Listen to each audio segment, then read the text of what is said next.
Welcome, welcome. Glad to have a few more folks join at a little later, 11:23. So part of this is an experiment. Normally I've been streaming at 1 o'clock my time. Today, my goal was to start at 11, and then I hit technical difficulties. And so here we are. But with 6 folks here, that's pretty good. And at first I thought the experiment was showed that like nobody was on, but my hope was that by pushing it a little earlier, it would be more accessible to folks from around the world. So glad to have you. Before we dive into any code, why don't we start, like, do you have any questions or things you'd like me to discuss about anything? If so, put it in the chat and let me know. Yeah, so hello, Barath NS. More on SwiftUI testing. Well, since I haven't done any SwiftUI, said anything about SwiftUI testing, anything would be more. Not sure what you mean from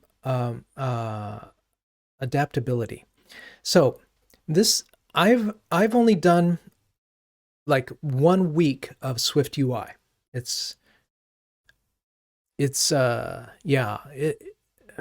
Let me ramble on a little bit about that. I'm still a little bothered that I'm not getting, not that you're not able to see the chats, but oh well, I'll have to fix that next time. So SwiftUI, my take on it is, after playing with it for a week, is that things are better than I feared. I was afraid that I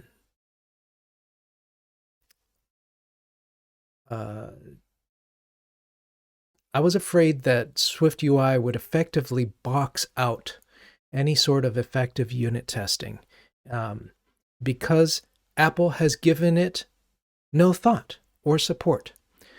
The good news is that there is a library called View Inspector. Let me try to pull it up for you.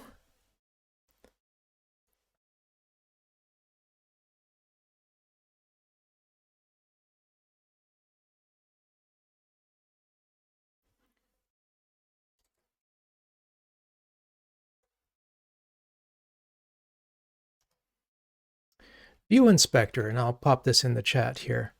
And thank you. I'm glad you like my UI kit and TDD articles. That's very encouraging. View Inspector is a library made by this fellow, Alexei. And what it does is it allows dynamic, basically introspection or inspection of a SwiftUI view. And you're able to do things like drill down from a view into its specific children and say, the thing that I really want to do is to be able to say, tap this button and see what it does, like especially if it navigates to another view. I want to be able to test that without using UI tests.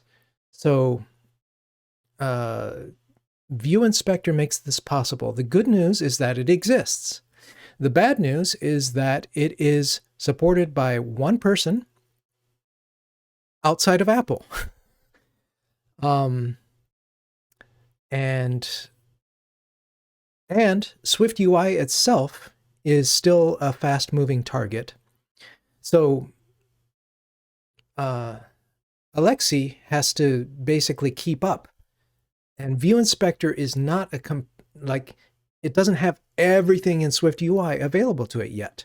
So sort of our job as we start to use it will be to make requests to Alexei, or preferably, I think he would like it better if we made pull requests to add, like, I want to be able to access this particular element. Let me, if you haven't seen it, let me just show you a little bit here of how you say, go find a button and stuff like that. Actually, even this looks different from what I've seen before. Like, I don't remember find. That might be new. And that would be better than having to drill down to a specific location in the views. Lucas, I'm see your chat there. I'm just starting to introduce tests into my team. More importantly, preparing the code to be testable. I'm currently playing with testing which endpoints were called after a certain action happens. That's great. Way to go. You have started on a journey that I hope will change. I'm not exaggerating. I hope this will change your life and the lives of your colleagues, and that you will be able to get more done with less sweat, with less fear, and more joy. I am not exaggerating. So SwiftUI to me is like, I cannot see why somebody would deploy production code to it yet, except as maybe a personal project to learn. Now, DubDub is coming up. It's been announced. Will they announce anything about testability? I doubt it. I seriously doubt it. Apple still has sort of a split personality when it comes to testing. So I'm not holding my breath. Instead, there's View Inspector. At some point, I hope to create a video course about unit testing all around iOS stuff that you folks can purchase, and certainly a big part of that will be SwiftUI, or at least an important part.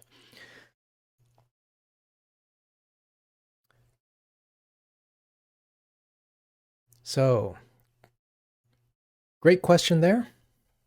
Thank you, Bharat. Bharat? It's hard to tell where your name begins and ends. All right. Hopefully the connection is still holding. And oh, there's one more thing I want to see. Bharath or Bharat. I don't know if the H softens the T. I'm not a linguist.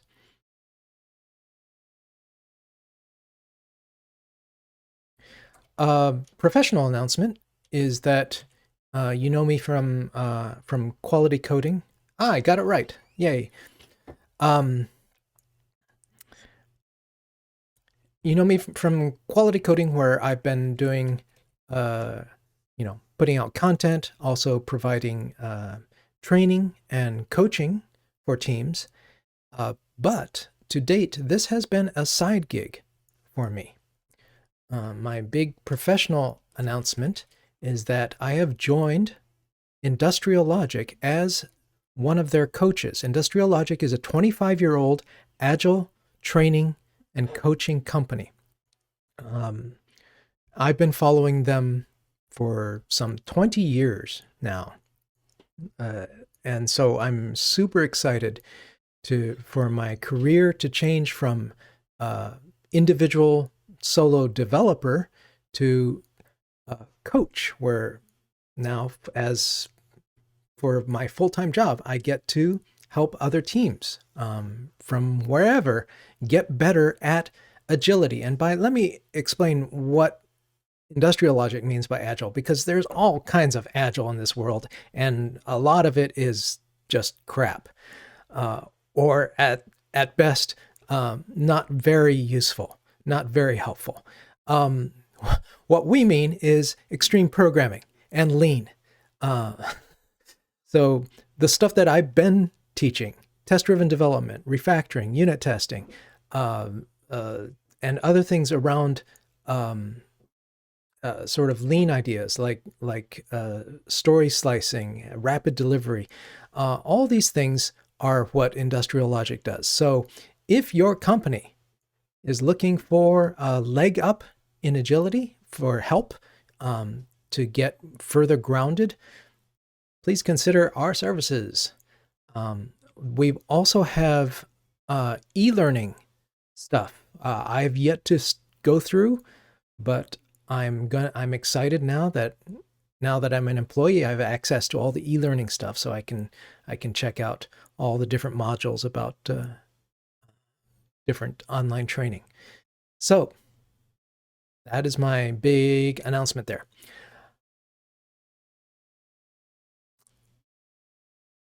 I'm catching up on the chats here. So Joao, don't have any interest in learning SwiftUI. The project I work on will never use SwiftUI. And I use Flutter for personal projects. So I have that joy of declarative programming from there. That is interesting. I've never used Flutter. I wonder what it's like. Hello, Bellaposa20. I wonder how, and maybe Joao, you can tell me later what unit testing is like in Flutter and how well that works. I'd be curious to learn more. All right. Why don't we, unless there are other questions, let's get rolling with, let me see if I can reconnect to, nope, I've got some sort of trouble with my Wi-Fi still. Let me recap where we are and where I want to go. I have a survey that I put out about a proposed online video course that I would, or one or more courses that I would like to make. So to learn what folks really want, I asked for like, what problems do you face? And it was just a free-form question. So part of what I did in analyzing the survey was to assign keywords, to basically to say, okay, if I were to boil this down to up to 4 keywords for what problems they face, let me try to do that. So you can see, you know, this first person is interested in what to test, is interested in how to test reactive code, and is interested in combine. So, so those are the things I would like to collect. And last time,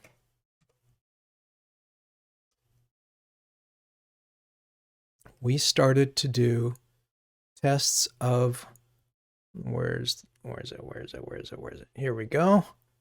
Weighted entries, where you can see from the test here, if there are no entries,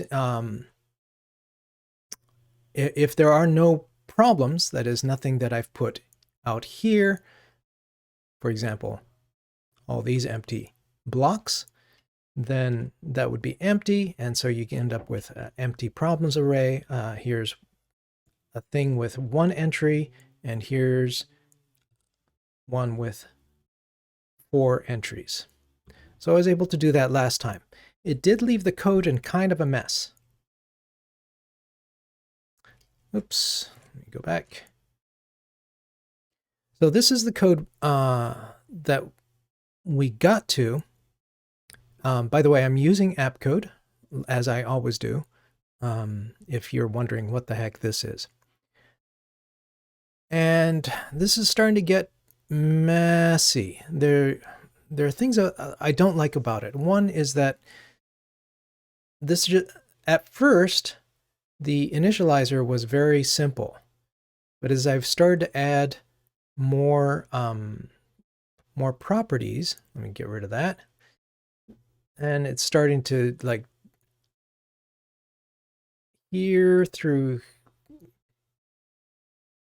here is dealing with figuring out the weight, and here through here is figuring out the problems. And so now we have two things that are unrelated sitting next to each other. Not digging this. So not sure if I want to change that now or if we want to experience more of the weight of more messiness. Make it messier before making it cleaner. I think I'd like to experiment. Start by saying, let's see what we can do. And it's peculiar because I'm an initializer for a struct. So, like, how do I extract stuff? Why don't we find out? Let's start there. And I'll start by, as always, by making sure that our tests are green. So now, like, how do I extract this? Also, I know that there will be in columns something through something else. We'll get past the problems to the next set, the desires, and then onto what people think would be the killer, killer features of a video course. So I know that there are going to be more things.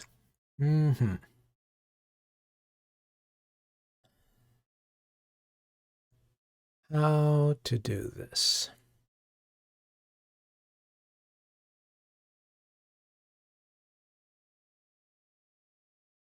Well, let's just start and see what happens. I don't think I can extract a method here, but it sort of thinks I can. I think it's a little wrong, but let's just experiment. The great thing about test-driven development is you can fool around in your code and know whether or not it works. The whole point is rapid feedback. So let's say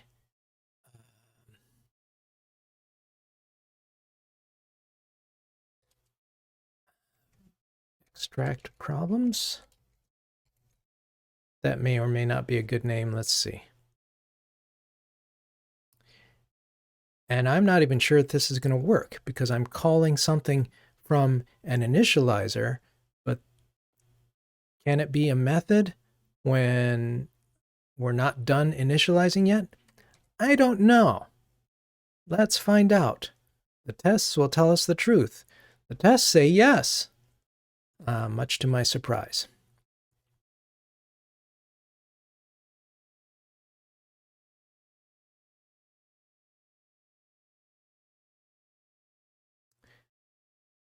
Let me change the signature here. Actually, since it passes, let me do something else. Something else I want to show you is that throughout this series, I've been working in micro commits. That's something else that I want to promote to you. When I do make my more fancy recorded videos instead of this live stuff, I am not committing. I'm just like going fast so that the video doesn't take so long. But this is code I actually want to use to analyze my survey. So micro commits become important. However, if we look at my history, you can see just sort of some basic descriptions here of where each commit was. By the way, like last time, you can see on the 13th, here's a commit at 122, 133, 134, and then 10 minutes, and then 4 minutes, and then 1 minute, and then 10 minutes. That's as long as I went between commits. Now, in addition to that, I would like to also share with you a style of notation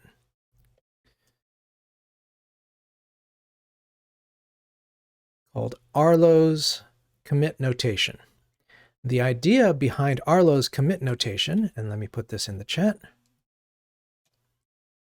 is to make it really easy to analyze microcommits by looking at a prefix of each commit message that expresses what amount of risk it has. And so there are things that may change behavior.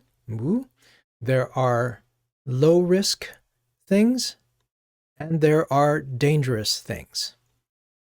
So if you see, if you're making microcommits and then a bug is introduced at some point, you should be able to review and quickly scan to see what is the most likely source of the problem.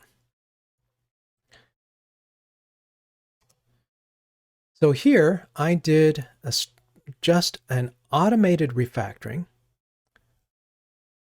And I also have this cheat sheet down here because it's taking me a little time to learn this. So here's automated refactoring. So I'm going to say extract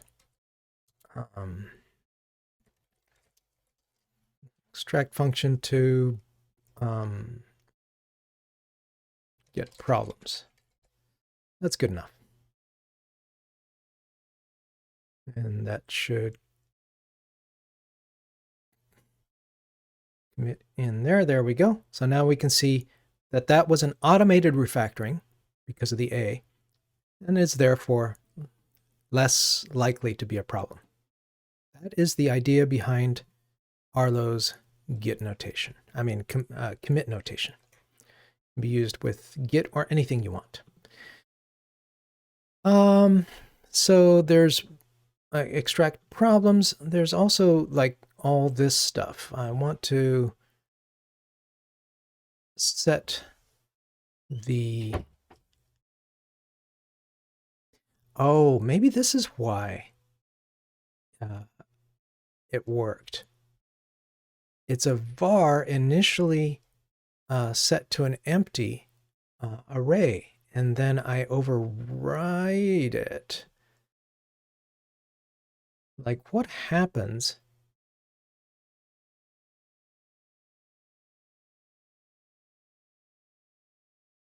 Let's just see what happens. What happens if I make this a let? So it has to be assigned. Yeah, there, that's what I thought. That's what I was expecting to see. But I worked around that. Now, what do you think?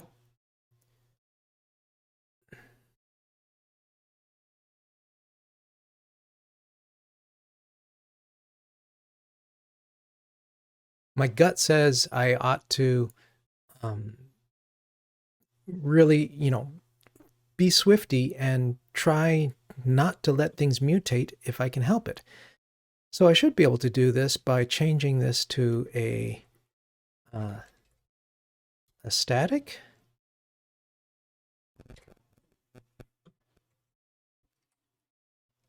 I think. And this should now, where I have build problems,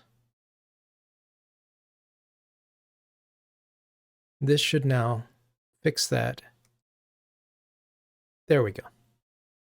All right. So that was not a automated refactoring, but it was pretty careful and is supported by my tests.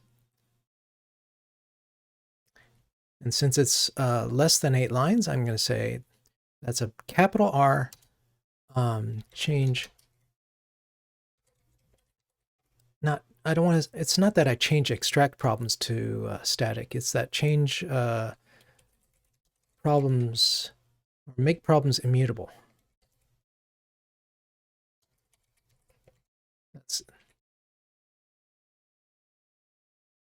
There we go. All right. That's what I expected to happen. Like I thought, I was surprised that I could extract that method without it blowing up, but it actually worked. And it actually shows a way forward for how you might be able to extract things in multiple steps. Sometimes you can't jump directly to a solution. You have to like make something softer, pull something out, and then re-harden the original surface, so to speak. I hope you understand my metaphors.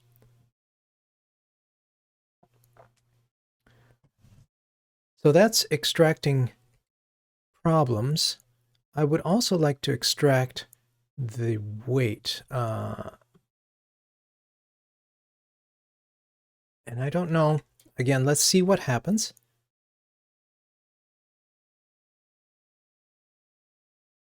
This is not correct because I want it to be a function that returns the weight. So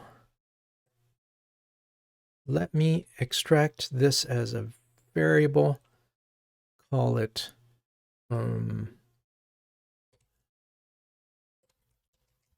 don't know, just for now.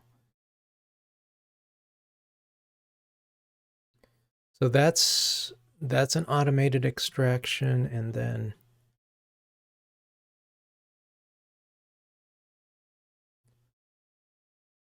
let's see if I can do this. Now that looks better. I can see in the preview here, I can quickly examine that this has the return type that I want. I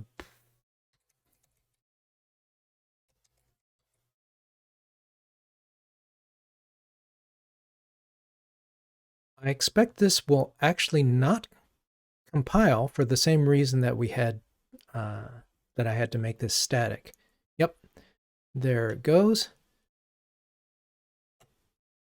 So let me try this again.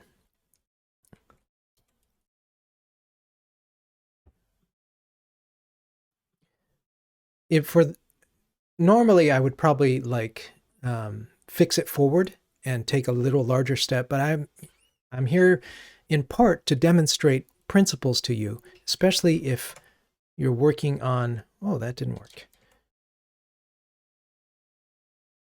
Z shell. Oh, I'm using a different app code instance. Let me reset hard so that we go back to where we were. Make sure we're green. And let's do this again. In steps. In safe steps. So the first thing I'm going to do is I'm actually going to change this to a var and assign it 0. And why is it mad? Oh, it wasn't mad. It just took a little while to catch up.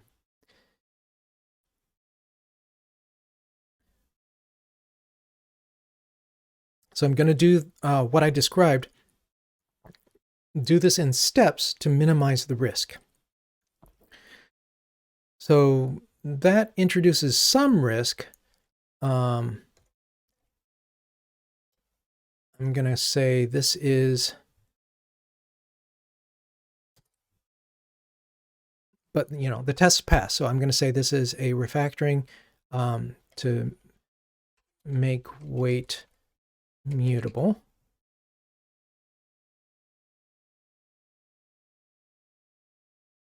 All right, so now I should be able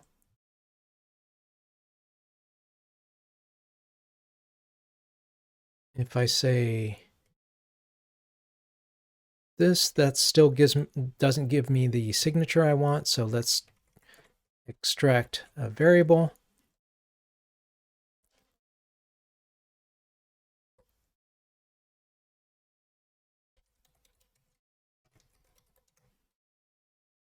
And that's an automated refactoring. I'm very confident in that.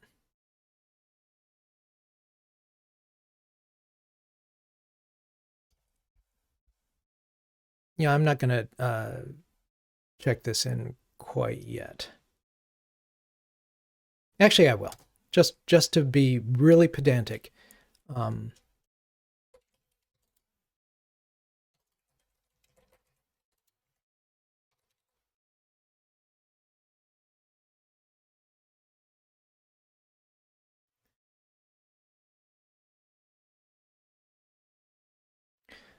So now I can take this and extract that.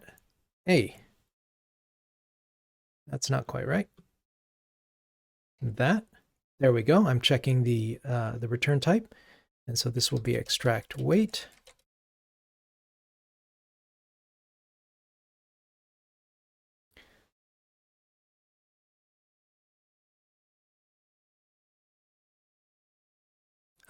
No, it's still not happy. Okay, this is ending up. I thought this would be a little smoother, but it's not happening. Self-used before all stored properties are initialized. Why is that? Oh, because problems is up here. Okay, so reset. Try again. And this is why I'm glad I committed the extract variable, because now I don't have to go all the way back. I'm confident that I'm green. The problem is that this wasn't happening soon enough. So let's move this up temporarily like that. This is a switch statements refactoring.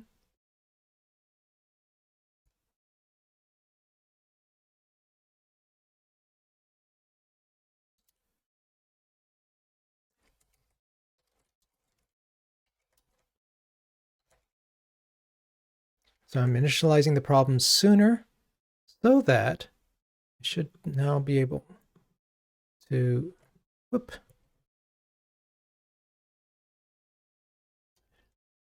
to get this and say extract weight.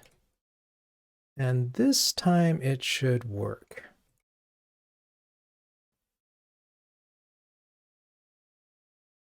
There we go. And this is extract method.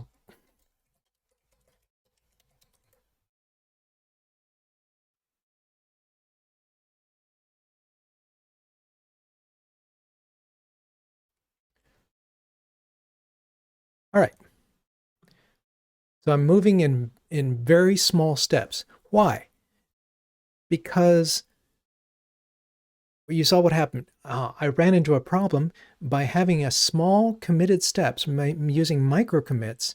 I could get back to green just by doing grhh, which is I have as an alias or a command to get reset hard. It's just like go back. It's magic undo. Unfortunately, what I really want to do now is inline this, and inline doesn't exist yet. You may be surprised at how few refactorings are available in app code. I think they're still working on catching up because they have to catch up to Swift all the time and Xcode all the time. So I feel kind of bad. If you ever use Objective-C, there are way more automated refactorings in app code for Objective-C. Not so many in Swift, but better than Xcode.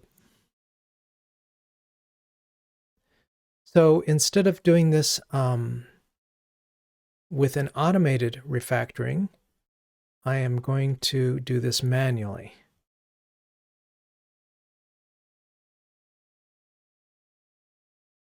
like that.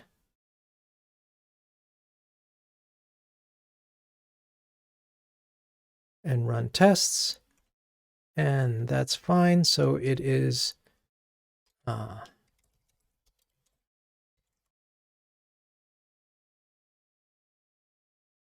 fairly safe, very safe refactoring. Here is another one that I want to inline. So I'll copy, paste, delete, run tests.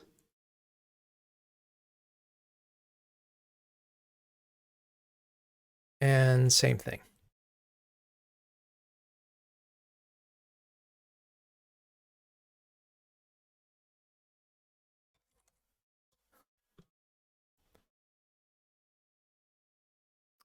All right, and now let's change this back to immutable. To do that, make this static and call this like that.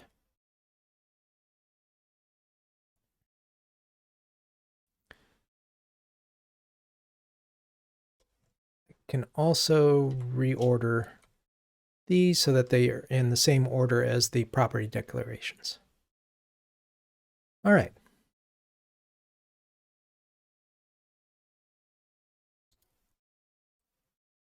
Let's see.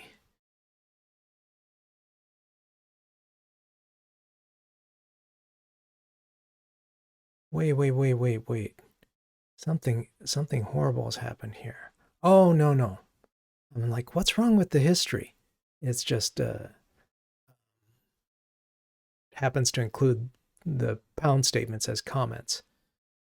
But I wanted to say make problems immutable. So now this is make wait immutable.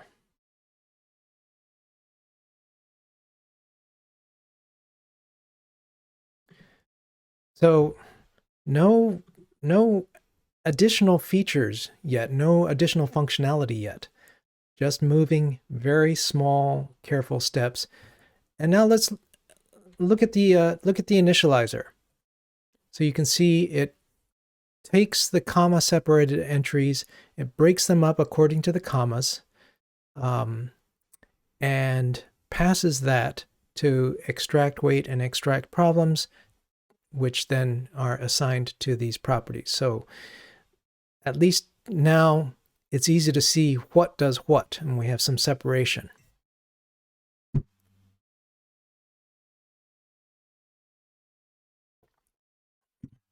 Oops, sorry about the bumps. I'm not used to having my coffee mug there. I'm glancing at the time because even though we got a late start, well, my bladder is full. Sipping my coffee over here. So let me take a quick bio break. Unfortunately, I have to see all this OBS stuff. I will be right back. All right, I'm back. So now we've cleaned up the initializer so that it's very clearly extracting the columns and then extracting the weight. I'm not sure if I like extract in these names. What's a better? Maybe it's fine. I can always rename things later.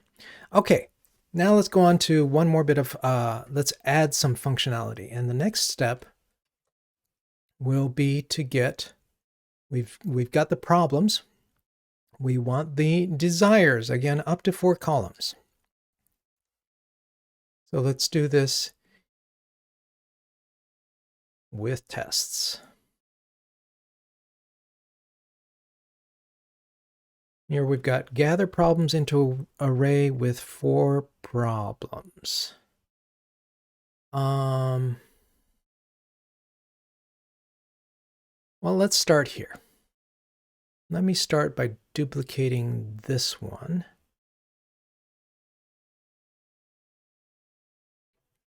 Down here. This will be gather desires into array when there are no desires. And what I would like is this. Cool. So this, of course, doesn't compile because I'm talking to a property that doesn't exist. And this is how test-driven development works.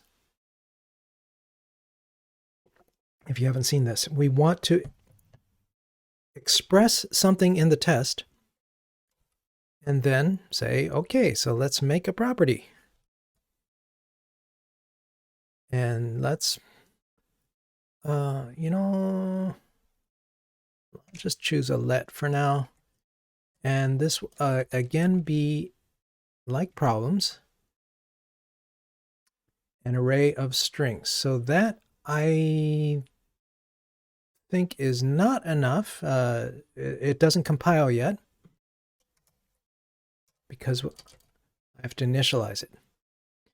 Let's not initialize it to empty string though, because I want to see the test fail. So let me just stick in a single desire there of foo. And I expect this test to fail. I'm calling the shot. That's an important thing in TDD, is to predict what's happening so that when your prediction goes wrong and you're surprised, you pay extra attention. So this is what I expected. It tests the code. I know that it's testing the code. So now I can fix it in the simplest way by setting desires to an empty string. I predict this will pass. Cool. So this is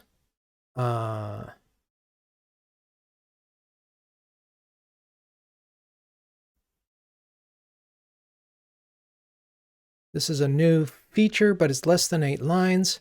So it goes like this. Desires initially empty.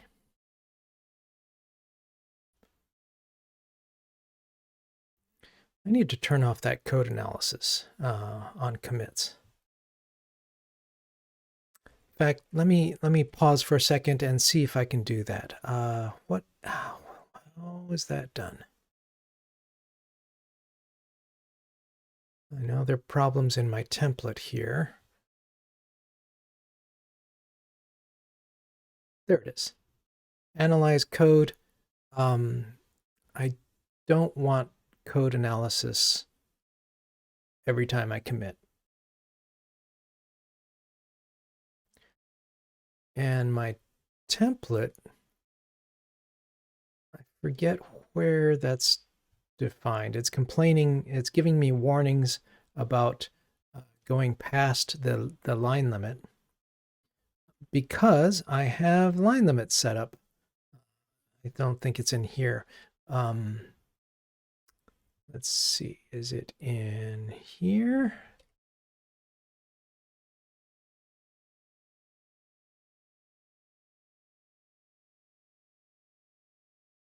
There it is.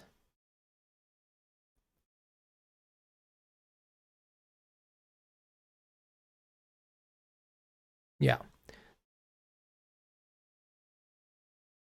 Interesting. I need to adjust this to make the subject line up to 50 and the body line of a commit message up to 72. That's following just, I don't know where these conventions come from, but everyone wants this in Git land, so I'm going to honor that. Let me see if I can find and fix the template. Where was that? I think it's in git commit message. There it is. Okay, so these are going past 72 characters. Let's just, so I don't want to see this warning here. I want the warnings to actually be useful. So, and other tooling. And other tooling. All right. So let's wrap this.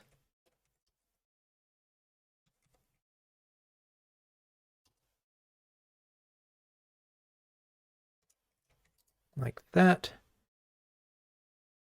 And that hopefully will fix it up.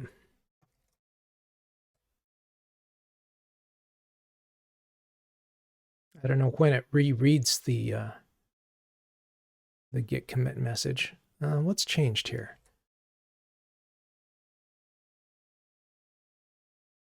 Okay, so it's checking in these things in that I've made in the project. I'll go ahead and change that. This is an environment change. It's not a code change. So I can say set commit line length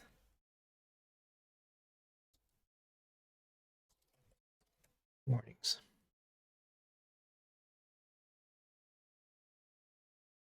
And it looks like it reread this, so all my warnings have disappeared here. That's good. Except for the typo there where it's like Arlo. Don't know who Arlo is. I don't mind that. All right. For our next trick, we have currently no desires. We'd like to have now one desire. So let me copy and paste this.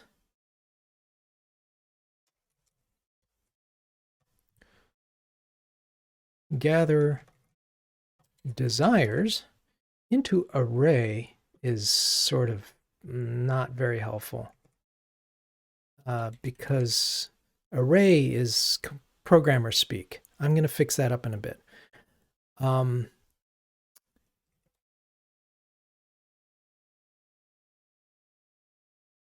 All right, so now I've got P1, P2, P3, P4, and I need to check what's here. P1, P2, P3, P4, and then there's the freeform question that I ignore, and then there's the desires. So let's do this. So this is P1, P2, P3. I'm just gonna mark this P4 freeform, and then D1. That should work. I think that's what I want.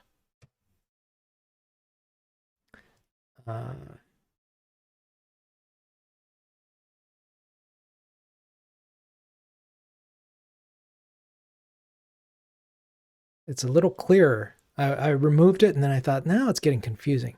And I don't like this other stuff. I'll clean that up later. One of the big disciplines of test-driven development, maybe the biggest thing, is to limit the amount of work you do and separate problems and work on one thing at a time. So I'm going to go back here and clean this up later, not now.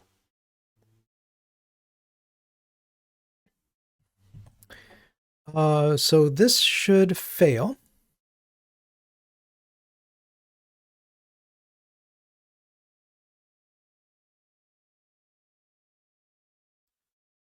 It says P4 is not equal to D1. It did not fail in the way I expected. Remember what I said about making predictions. My prediction was that it was going to say empty is not equal to, empty array is not equal to an array with D1 in it. And that is not what I got. And what that showed is that my test is wrong because I copied and pasted, but I didn't fix that up. So this is how you test your tests. You've got to see them fail, but they also have to fail in the way that you expect. So now I expect the the failure I want. Good. Ha. Whew. This is why I TDD. I do not commit on failure. Instead, we're going to jump back here and now, you know, I know that it's going to end up looking a lot like this.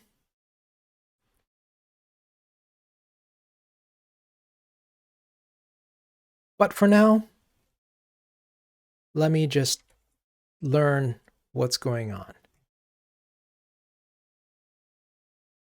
So instead of doing that, can I say column 6, 7? And I have a hunch things are going to start falling apart here.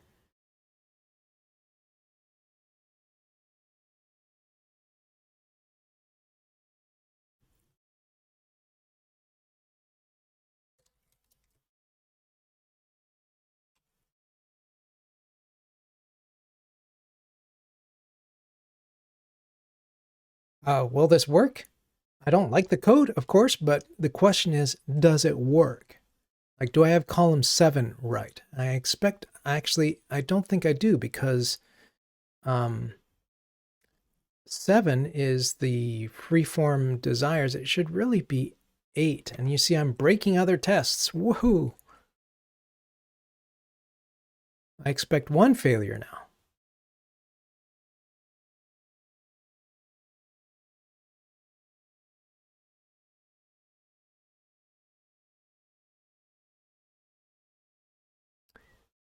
But I'm getting it. I'm getting tests to crash, so that ain't good. Let's fix this up and get out of red as soon as we can. The problem is that by making this say, you know what, let's look at column 8, and there is no column 8, it crashes. So that's why it is out of range. And it crashes on this test because I don't have enough commas. I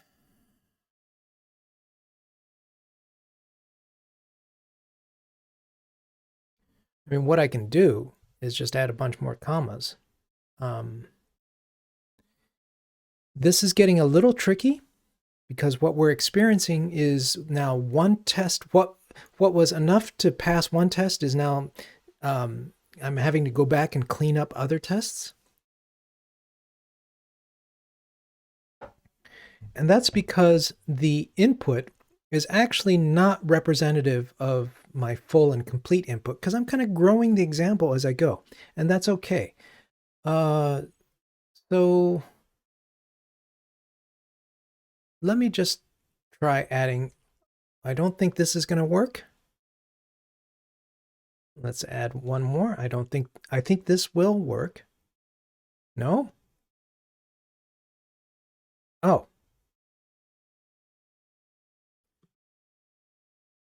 There we go. Now we've moved on to the next problem. Okay. So when tests crash, you don't get full feedback on all your tests. So I am not liking how this is going right now.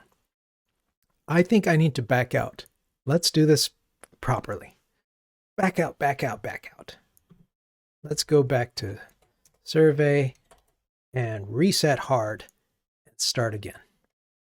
I'm just getting nervous. Okay, phew.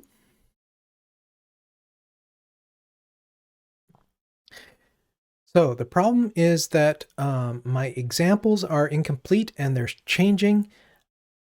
I should really make do something better with this. So let's clean up the test code before I start adding more tests, and then try to wrap things up, because I do want to keep these somewhat short, these sessions. Oh, but there's still a fair number of you here. That's good. Thank you for sticking around. All right. Problems. The first thing I want to fix up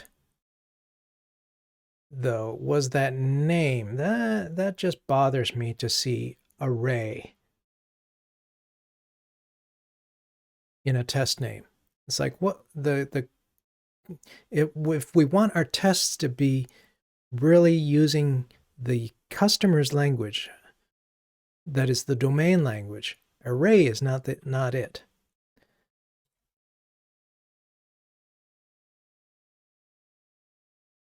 So let's take all these tests, select them, and say, don't call it into array.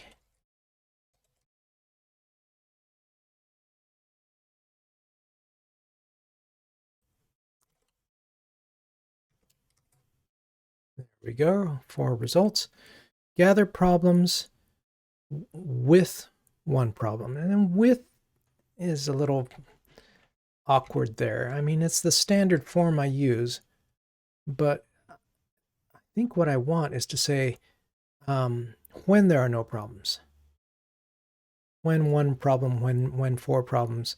Let's try this. Now in app code, because it's so keyboard friendly, unlike Xcode, instead of clicking replace all or searching for a shortcut, I can hold down the option key. Look, if you can see, if your screen is big, if you're on a big screen, look at what happens when I press option, and it underlines a few letters here in the buttons, so that I know, oh, if I hit P, it'll do 1. If I do A, it'll do all. If I do L, it'll exclude certain ones from the replacements. So let me do all. Oops. That is not what I wanted. Let me revert or undo that and change it to underscore when. There we go. So this is just a test renaming. Gather problems when no problems, gather problems when one problem. That's better. Getting rid of array there. That's especially because I don't want it to show up in the recording. Okay, where were we? I had renamed tests. This should be safe. This is a test-only change. So it's lowercase because it is safe. Rename tests to remove array.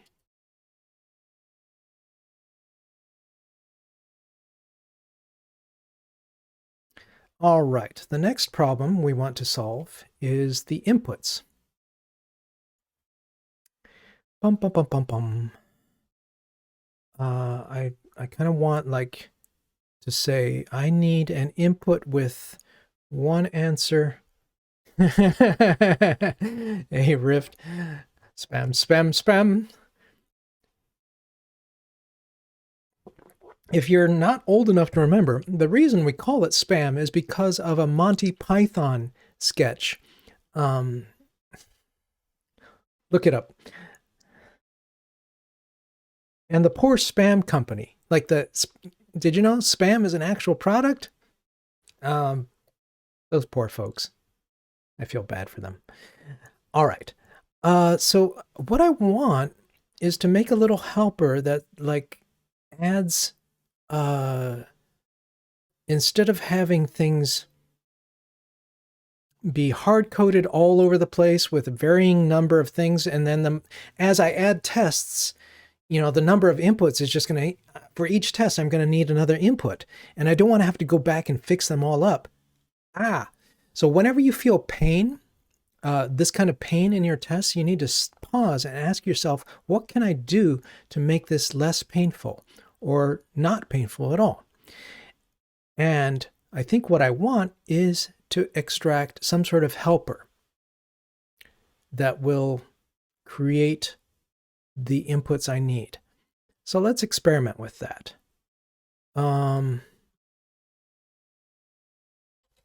let's make a private helper called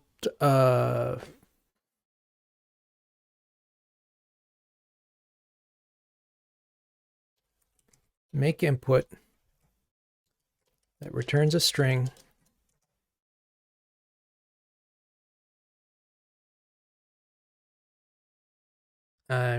Whoops. Just going to copy and paste this in here. That is not what we want, but it is a step.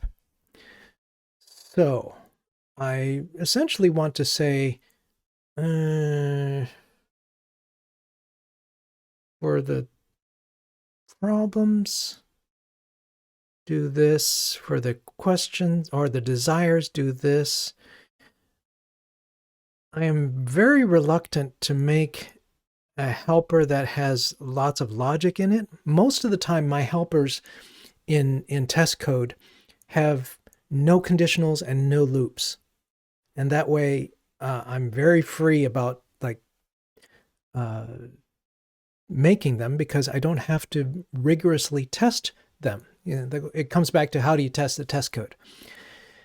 Whereas if I try to express this in sort of the way I want, where we have no problems, one problem, or four problems. I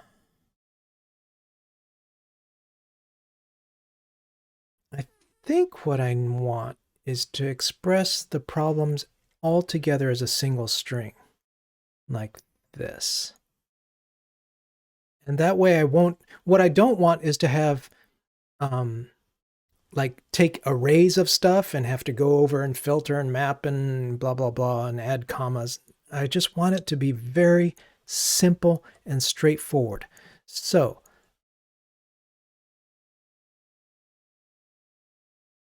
let me start by actually let me do this.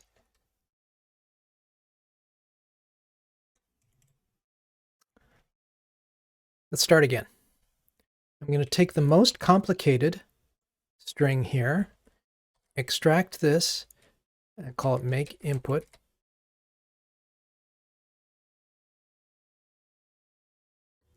And move it down, and this should pass. But it's not what I want. What I want is to say,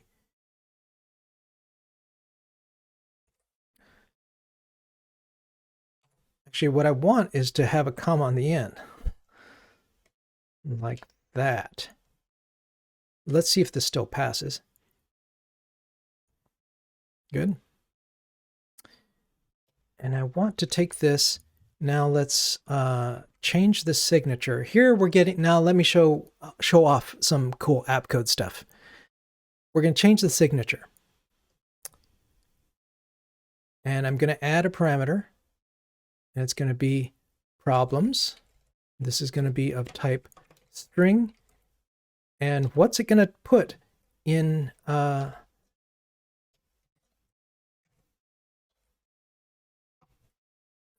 hang on a second. There. What should it fill in all the callers? It should, well, there's only one, but I want it to do that. So you see it adjusted the caller. And now I should be able to interpolate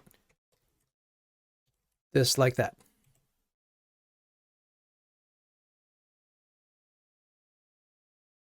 Good.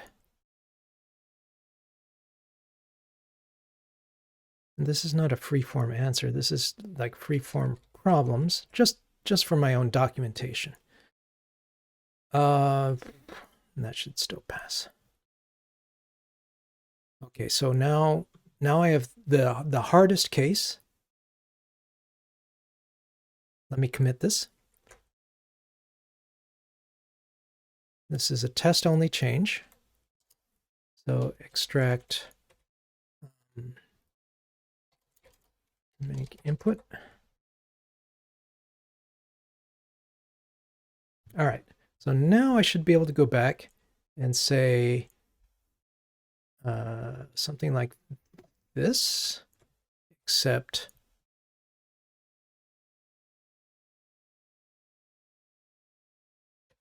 instead of P1, P2, P3, P4,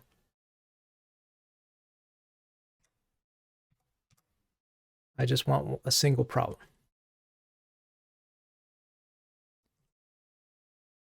Because this has no logic in it, all it's doing is taking stuff and plugging stuff in.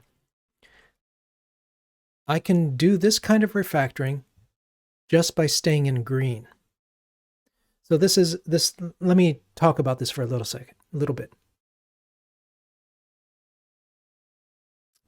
If you make a test helper that's got logic in it, it's got a conditional in it, or it has a loop in it, how do you test that the test helper works? You do that by breaking a test deliberately and making sure that it breaks in the way you expect. In this case, by designing my helper to be so that it doesn't have conditionals and doesn't have loops and doesn't have hardly anything in it, I don't have to break the test to confirm that my helper works. All I know is that the tests stay in green, and that's good enough. All right, so let's do that there, and now I can do this one here, except that P1 goes away like that. And that should all still pass. Great. And then this one,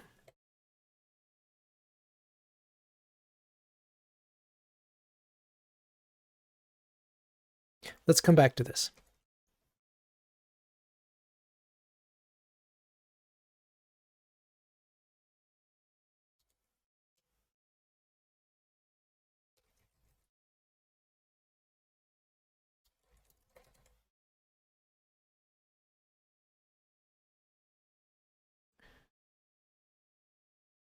All right, so now,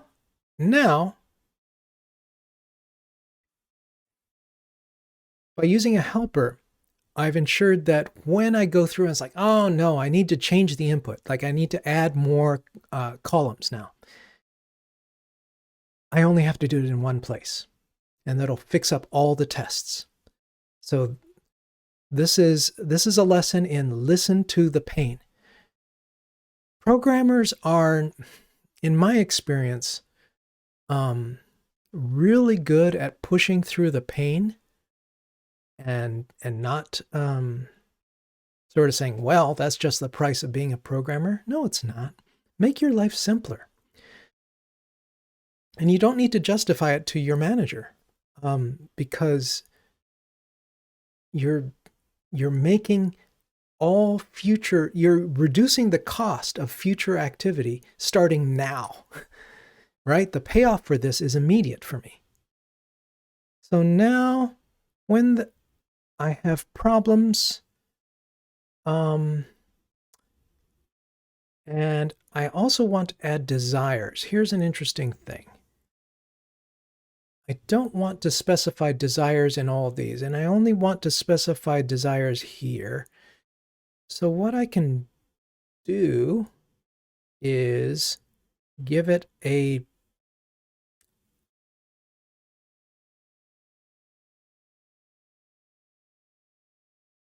default value like that, which isn't used anywhere right now. But I also want to specify desire. So let me see if I can do this. Right, so we have this.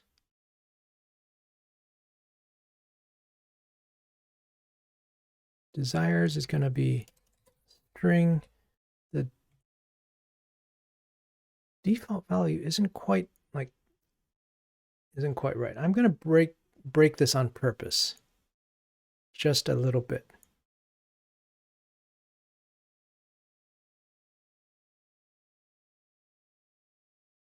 Actually, no. Let me do it here.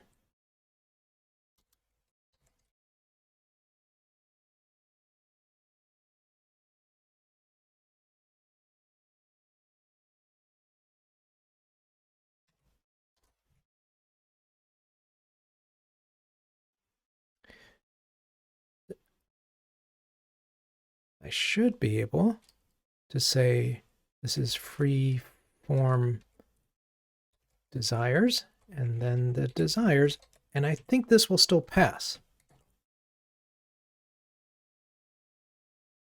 Good. So I've added that. The question is whether it will work here.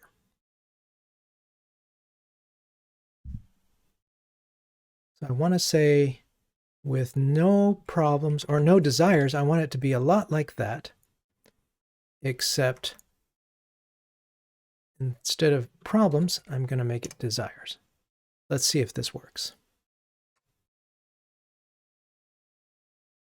It does, but I'm less confident about this change because, you know, it could still be getting empty array from somewhere weird. You know what? It's okay. I'm going to go on because the next test that has one entry should take care of that. So let's give this a add desires to make input helper. Can't type.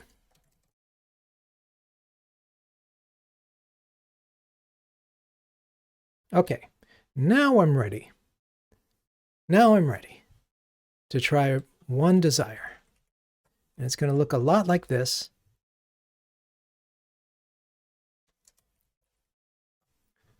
Gather desires. And there's one desire. And instead of problems, it's going to be desires. And instead of P1, I'm going to call it D1. And instead of desires,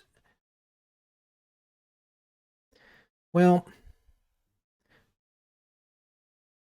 what am I? Oh, desires is definitely empty. We haven't coded anything about it. So good. So this is fine. I expect this to fail.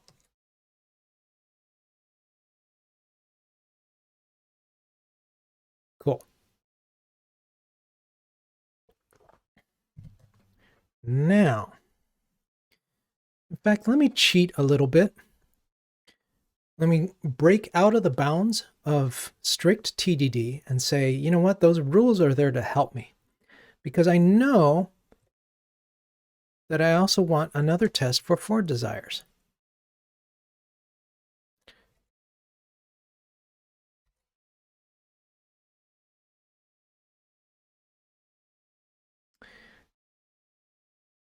And I want this to be like this.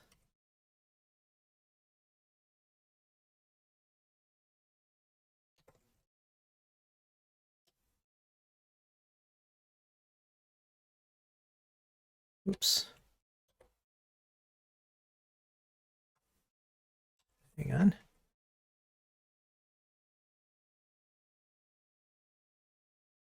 Replace. I'm looking for P with D. Like that. All right, so I expect this to fail. Also, I'm cheating by adding 2 failing tests because I know that I already have implemented this.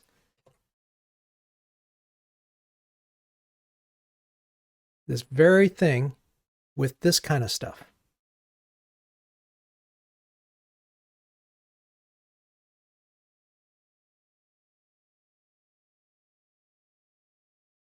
So the question is, can I get there in one shot? We skip 7. We go to 8, 8, 9, 10, 11. And let's see if this passes in a single shot. Not quite. Ooh, out of range. Oh, that's what I get for getting too excited there. 8, 9, 10, 11. I messed up. All right. Fair enough.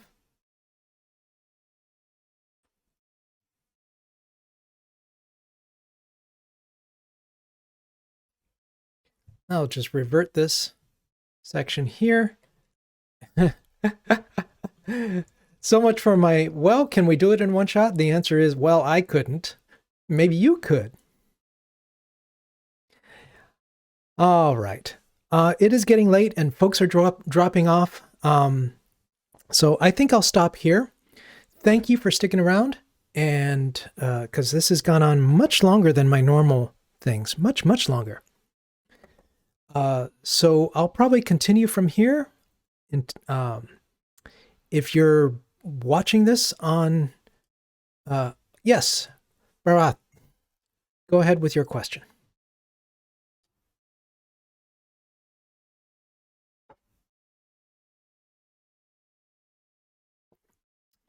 Can I please share the git commit message? Yes, I can. I'll do that.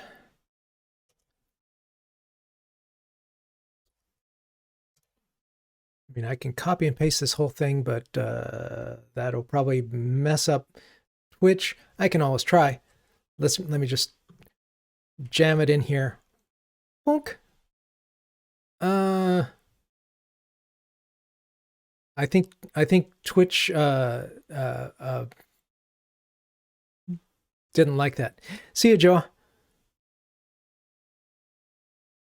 So I'll make this available some other way, since I can't just share it on Twitch. Bharat, you had another question?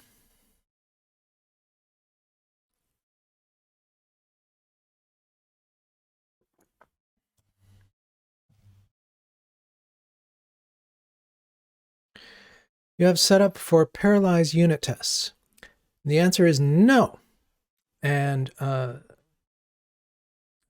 because the work of parallelizing has a cost that is effective for slow running things. But the unit tests are so fast that if I parallelize them, it actually takes longer because, take a look. I've got 8 tests, 1 failure, in 80 milliseconds. That's just not enough time for the parallelization, I can't say it, to get us any gains. And I've never seen it, I've never seen it actually help for fast running micro tests which operate in each test in 100 milliseconds or less. So not worth it for unit tests. Thank you for your question. All right. If you are, let me switch over to my big face here. So, one last thing. I've worked in a setup where we have a huge number of unit tests, which takes around 10 minutes. Yikes. Yeah. What you could do is break those unit tests into different test targets, and in your build system, in your CI, your build system, you can run the test targets in parallel, and that would work. I was exploring IDB from Facebook. I don't know what that is, so you'll have to tell me what, maybe offline, what that is. But or if you can give me a pointer to IDB right now, that'd be helpful. But yeah, so the way to parallelize unit tests is by breaking them into multiple test targets and telling your build system, run this test target in parallel with this test target, and so forth. And that would buy you some time at the expense of spinning up more jobs on your test system, which may cost money depending on how your company does things. But money, having developers wait around is like the worst use of company money. So I think you can probably justify that. All right. Thank you very much for joining today. Sorry about the technical problems. I'll try to get this recording up. Thank you, Bharat, for your great questions. And if you're watching this on YouTube, give it a like if you've watched this far, and subscribe and hit the bell and all those things. I'll see you again hopefully next week.